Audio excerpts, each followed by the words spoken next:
दायो बेयाव सफैनानै मिथिबाय जाहैबाय बेवहाय डिआर नाब्ला सारखौ जेलनिफ्राय दिहुननो थाखाय जादों बे प्रग्रामा आरो लोगोसे फेक एनकाउन्टार पुलिसफ्रा जोंनि बर' सुबुंफोरखौहाय फान्दायनानैहाय फेक एनकाउन्टार खालामो बेखौबो लोगोसे लाफानाय जादों। दा बेयाव फैनानै आङो मिथिबाय बेनिखायनो आङो नोंथांमोननो देखायलांनोसै भिडिअखौहाय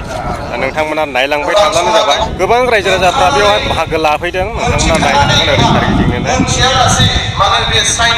माने सान्दुं गोसाखाय दा सायख्लुमावहाय एब्रेनानै थाजोबदों ओमफ्राय ओरै माखासे दङ जायफ्रा साथा गोनां बिथांमोना बेवहाय साथा हमनानै थाबाय ओमफ्राय साथा गैयिफ्रा एकदमबारे दंफां सायख्लुमाव दंलाबायो ओरै नायहरजोबनो हागोन। दा बेनो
जोंहा गोबां जेंना दङ।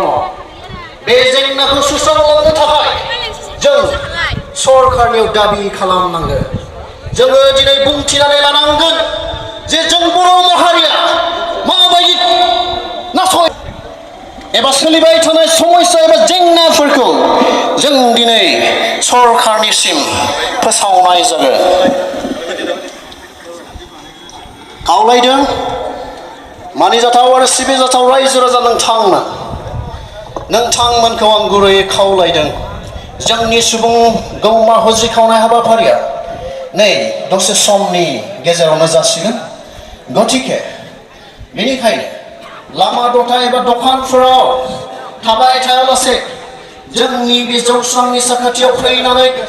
जोंखौ हेफाजाब आरो मदद होफैनो थाखाय आङो गुरैयै खावलायहरनाय थाबाय।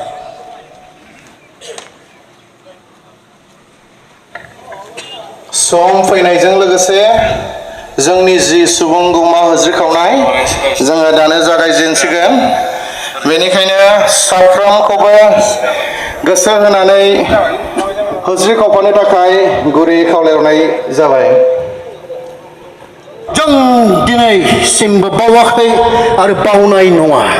आरो नोंथांनि मावलांनाय जि सेक्रिफाइस सुप्रिम सेक्रिफाइस बे सेक्रिफाइसआ जोंनि बर' हारिनि जारिमिनाव अरायबो गोजों थरसे अलंबार जानानै जोंबाय थाथोंसै। बेजोंनो लोगोसे जाय बिर जोहोलावफोरखौ जोंनि बर' बिमा बिफाफोरा जोनोम होनानै बर' हारिनि हारि आरो हादरनि उदांस्रिनि दावहायाव दान होनो हाबाय बिथांमोन जोनोमगिरि बिमा बिफानिसिमबो दिनै आङो एक्स-एन-डि-पि इउनाइटेड फरामनि जानानै गोसो गोरबोनिफ्राय अननाय सिबिनाय आरो खुलुमनायखौ जासिहरग्रोनाय जाबाय। दिनैसिमाव नोंथांमोननि अननाय आरो हेफाजाब मदद एबा नोंथांमोना बैफोर दावहारु जोहोलावफोरखौ जोनोम होआमोनब्ला जोंनि बर' हारिया थांनानै थानायनि थाखाय दावहा नांबोनो हानाय नङामोन। आरो बेजों लोगोसे खावलायहरनाय थाबाय।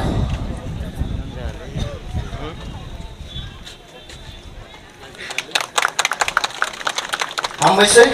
दानो बे समखौ जोंनिनो मानगोनां बिर मिलन सारनो आङो दसे समनि थाखाय हगारनानै होनाय जाबाय। गाहाय नेहाथारि मानगोनां सोरबा माल गारिजों फैदों सोरबा थाबायबोदोंबो जानो हागौ सोरबा साइकेलजों जानो हागौ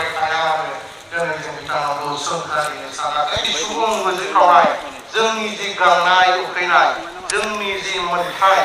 बेखौ सान्दुं गोसा जाबाय नालाय बेनिखायनो उफाय गैया रायजो राजाफ्रानो दंफां सायख्लुमाव जिरायनांगौ जादों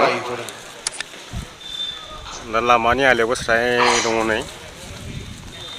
गुवाहाटियाव सहैदों माबायाव दिल्लीयाव सहैदों थिग बेबायदिनो जोङो 26 तारिख जानुवारि खालि फुंनि 8टासो सम बादियाव जोंनि मानगोनां डिआर नाब्ला सारखौ लोगो हमनो आरो बिथांजों जों दिल्लीयाव माबायदि सावरायखो बेखौ खोन्थानो थाखाय जोङो बिथांखौ लोगो हमदों जों दसे सम आइबिनि साथाम सोद्रोमाफ्रा जोंनि गेजेराव नुजाफैदोंमोन बिथांमोनानो जाबाय नर्थ इस्टनि जइन्ट डाइरेक्टर आइबिनि रश्मि सिन्हा लोगोसे स्पेसियेल डाइरेक्टर बिथां तपन देखा आरो एके मिश्रा बिथांमोना जोंजों सावरायफैदों खुब 1 घन्टा 10 मिनिटसो सम बायदि बिथांमोना सावरायफैदों सावरायनायाव बिथांमोना जेरैबायदि जोंनि मेम'रेन्डाम होनाय बेफोरखौ बिथांमोना साजायजोबखाबायमोन लोगोफोर लोगो मोनदों उदालगुरिनि बिथांमोना दा हाग्रामा ब्रिजआव फैदों बिसोरो दैजिं फेस्टिभेलाव दा बेयाव लोगो मोनबाय बिथांमोनखौहाय बेथ' आंनिनो जायगा जाहैखाबाय नालाय माबाफोर बुंनो गोसो दङ नैबे दिनैनि बे जोंनि सुबुंगौमा हाग्रामा ब्रिजआव जिखिनि लोब लोब रायजो राजाफ्रा फैदों बाहागो लाफैदों हिसाबै जों रायजो राजाखौ जोंनि एक्स एनडिपि इउनाइटेड फरमनि जानानै जों गोसो गोरबोनिफ्राय बरायदों आरो बेजों लोगोसे नैबे सुबुंगौमा हाबाफारियाव जाफुंहोनायाव बाहागो लाफैनायनि थाखाय जोंनि गोसो गोरबोनिफ्राय हाजासे जों अननाय खुलुमनाय सिबिनायखौ रायजो राजानिसिम जासिहरनाय जादों फैदों नामा माबाफोर बुंनो गोसो दंबावो सोरबा आं बुंथ'ला नोंथांखौ लोगो मोननानै गोजोननाय मोनदों गोजोननाय थाबाय आंबो लोगो मोननानै एसे बुंदो दिनैनि बे सुबुंगौमायाव जों नुजाफैनानै मानसिफोर रायजो राजाखौ लोब लोब फैनायनि खेथ्रआव जों मोजां मोनदों बेनि थाखाय साबायखर बावबाय आरो बेजों लोगोसे रन्जन सारा थाबैनो गनांगौ दा जों बयनिबो डिमान्ड डिआर नाब्ला सारा थाबैनो गनांगौ बिथाङा गयोब्ला जोंबो जोबोद गोजोननाय मोनगोन गोरबोजों गोजोननाय मोनगोन दा बेनो जोंबो आसा खालामो बिथांखौ गजानो लुबैयो जोंबो दा बिथाङा गयोब्लानो जों बयबो सान्थि मोनगोन गोसोआ आरो गोजोननाय मोनगोन आरो बेनोसै बिथांमोना उदालगुरिनि जोबोद गोजान हान्थिना फैदों डिस्ट्रिक्ट मोनसे बारनांगौ जायो बिथांमोना बाक्साखौ बारनांगौ जायोना फैनो थाखाय दा जोबोद गोजान लामा हान्थिना फैदों बिथांमोना लोगो मोननानै गोजोनबाय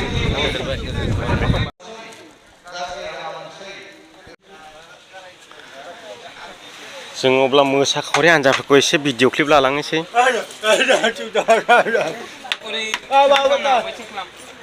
मा मा गान मोसाखो एसे खिथाहरदोलाय लाजिबायसो होनदां